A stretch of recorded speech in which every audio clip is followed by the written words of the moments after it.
Hey guys, welcome back and happy Thursday. I'm like a little lost at time right now. Okay, I'm trying to figure out where I'm at. No, I'm just kidding.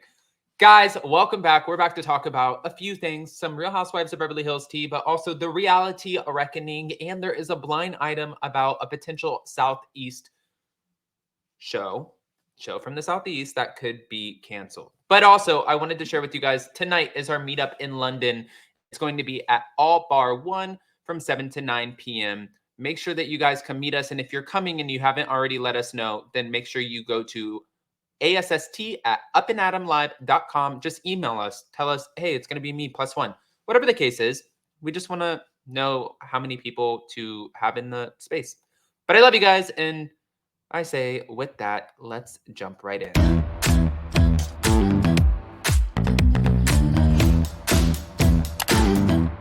Cause no one can do it like we do it, like we do it, like we do it. Cause no one can do it like we do it, like we do it, like we do it.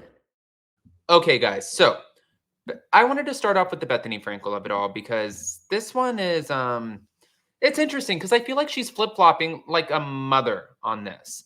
And I don't know if you guys feel the same way, but now she's saying that she doesn't have this personal vendetta against Andy Cohen, right?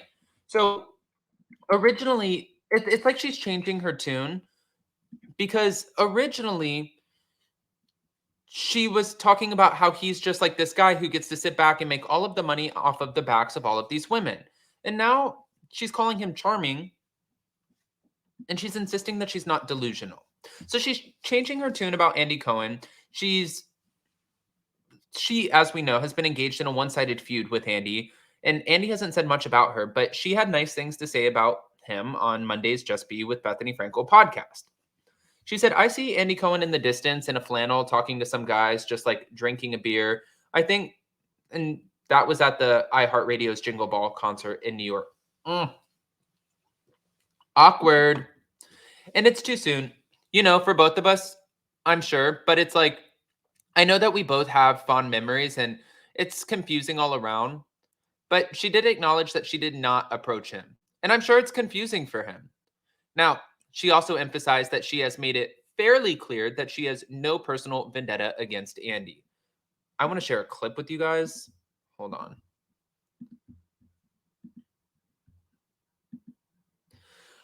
Before I share the clip, Bethenny Frankel said that Andy Cohen also reflects a sort of world that she feels got a little, in her opinion, out of control. She said seeing Andy Cohen at the Christmas theme event incited warm feelings. It's the holidays and feeling sentimental. There's no reason to burn everything down to the ground. It's not like I don't find Andy very pleasant, very charming, very amusing, and I have fond memories with him. Well, maybe you should have thought about that before you did try to burn everything down to the ground. Perhaps aware of the myriad of unkind things that she said about Andy Cohen in 2023, she also assured her listeners, I'm not delusional. She recently made cutting comments about Andy Cohen in ABC News Impact Times Nightline Reality Reckoning special. And she said, he didn't make me a star. He made himself a star in the backs of all these women. Labor issues so hot right now? There's a big thing going on in society about exploitation overall. People just are starting to open their eyes and realize what's okay and what's not okay. Reality television needs a systemic overhaul and a governor and possibly a union. I was just talking about the strike in general that was going on. You have to think about your work as work. You have to sort of think about the fact that you are being exploited, that your conditions could be better, and that somebody has the power to make your conditions better. A lot of these. Okay. Producer of An industry, they've awakened, and no matter what, a change has been made and will continue to be made. Well, this is awkward. But as always, thank you to Bywig Hello Drama. What an awkward situation. I mean, so what this sounds like to me is you had no problem burning the bridge down when you didn't have contact with him face to face because whatever, it's out of sight, out of mind. But then the moment that you saw him, you got all of these fuzzy feelings back. And now you're like, oh shit, why did I try to burn this down to the ground? Okay. Just trying to make sure that we got it all together. Now, before I get into this, I also wanted to talk about something else really quick. There was a blind item that came out, and it said, according to the blind item rumor mill, this Southeast reality TV franchise won't be returning after this season as Bravo wants to retool it entirely. Okay. So it says blind item number 5, and it came from Crazy Days and Nights. Claim this housewife, okay, or this network is going to be out. The cable network is set to end the Southeast franchise after this season. They want to retool it and come up with new people and new ideas. Now, people are struggling to figure out, is that Southern Charm or is that the Real Housewives of Atlanta? Before we get into that, though, I mean, honestly, I think it's Real Housewives of Atlanta. I think that's the one that needs it, but okay. Did you guys see this? Kyle Richards attended Kathy Hilton's latest Christmas party at her home with rumored flame Morgan Wade. Now, ahead of this week's new episode of The Real Housewives of Beverly Hills, which features Kyle admitting that Morgan is very different from her other friends, Kyle was seen in a photo with Kathy and Morgan as she was questioned about who else may have been in attendance.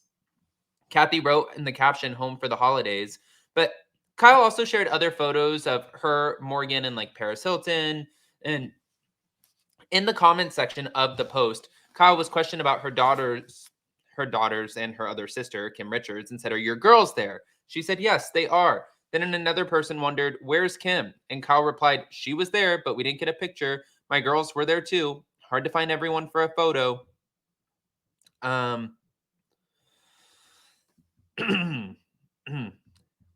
don't know if did you guys see the trailer, the mid-season trailer, where Kyle just randomly asked, "Would any of you guys ever date a woman?" I'm saying that something here, I've been saying it. Listen, other commenters on Kyle's post wondered if the slideshow was a hard launch for her and Morgan, who she's been linked to since earlier this year ahead of her separation. While Kyle has continuously denied that her and Morgan are in a romantic relationship, she admits in a sneak peek on Wednesday's new episode of the show that she and Morgan have a unique friendship.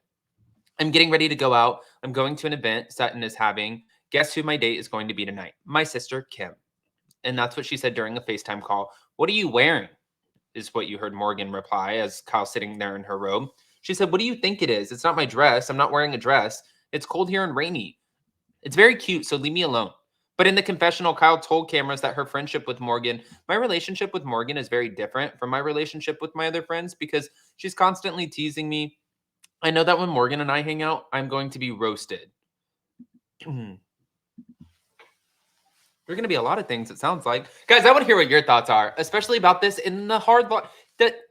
Is it a hard launch or is it not? Go ahead, comment below.